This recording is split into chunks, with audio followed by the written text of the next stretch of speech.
just a young gun with a quick fuse. I was uptight, wanna let loose. I was dreaming of bigger things. Sebagai penasihat spiritual di tanah Jawa, ia dikenal sebagai pembimbing Jawa sejati dengan banyak wadak atau raga yang berbeda di setiap generasi.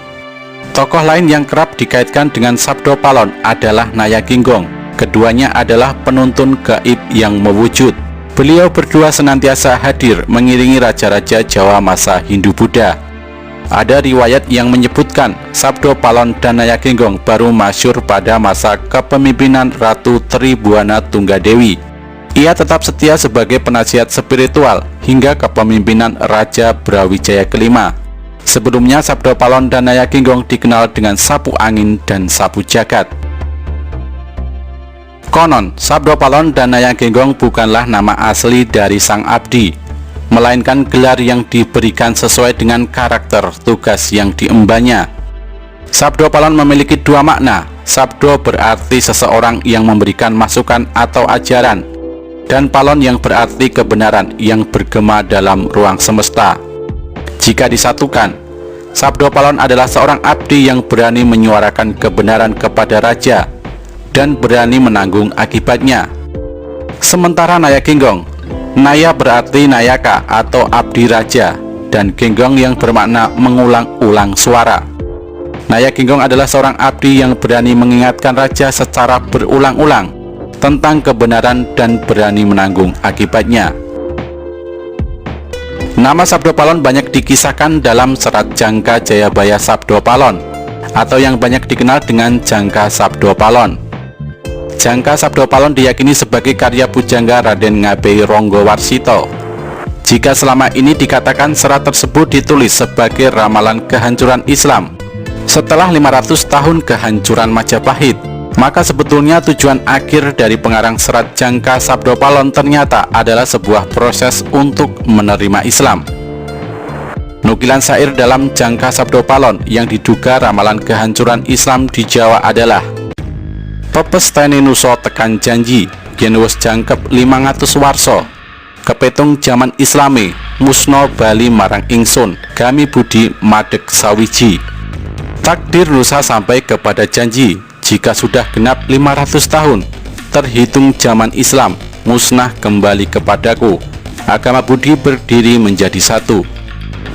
Bait ini terletak di penghujung akhir serat Jangka Sabdo Palon. Tuturan ini kemudian dikenal sebagai Sabdo Palon Nagih Janji. Sabdo Palon memberitahukan tanda-tanda sosial dan tanda-tanda alam yang akan muncul di zaman kembalinya nanti. Selain itu ada juga tuturan dalam serat tersebut yang konon meramalkan terjadinya huru-hara tentang akhir zaman.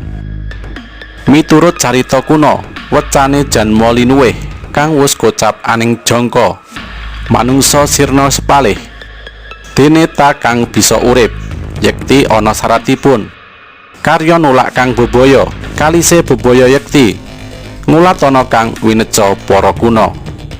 Yang terjemahnya adalah menurut cerita kuno dari para leluhur yang memiliki kelebihan dalam spiritual.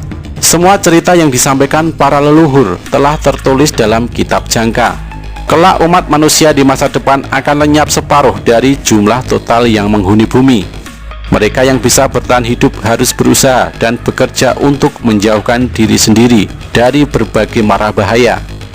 Cara untuk mempertahankan diri dari prahara di masa depan adalah dengan membaca, meresapi dan menjalankan ajaran-ajaran para leluhur.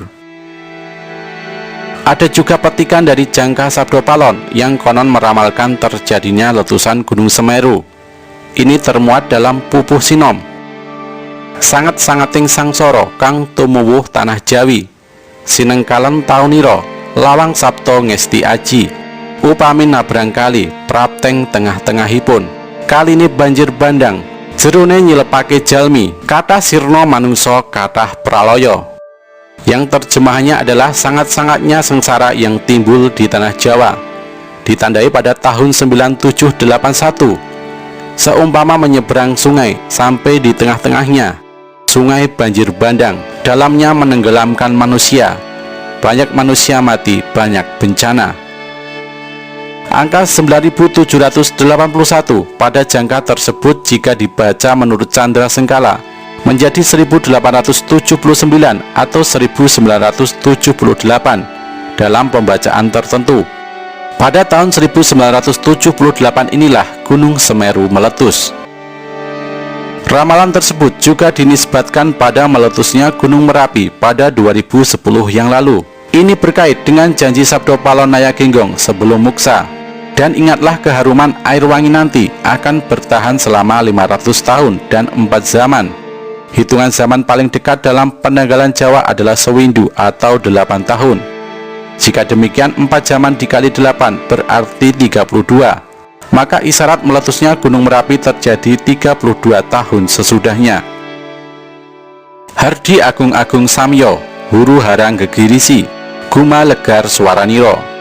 Lahar wutah kanan kering, ambleber angelepi, merajang wonolan desagung, manungsoyo keh brasto, kebo sapi samyo gusis, sirno gempang tan wonten monggo puliho. Yang terjemahnya adalah gunung berapi semua, huru hara mengerikan, menggelegar suaranya, lahar tumpah ke kanan dan ke kirinya, menenggelamkan, menerjang hutan dan perkotaan, manusia banyak yang tewas, kerbau dan sapi habis, sirna hilang tak bisa dipulihkan lagi. Namun lepas dari itu semua, Serat Jangka Jayabaya Sabdo Palon tidak lain merupakan sebuah karya sastra. Bait-bait yang termuat di dalamnya bisa menjadi bahan refleksi kesadaran umat seluruhnya di tanah Jawa.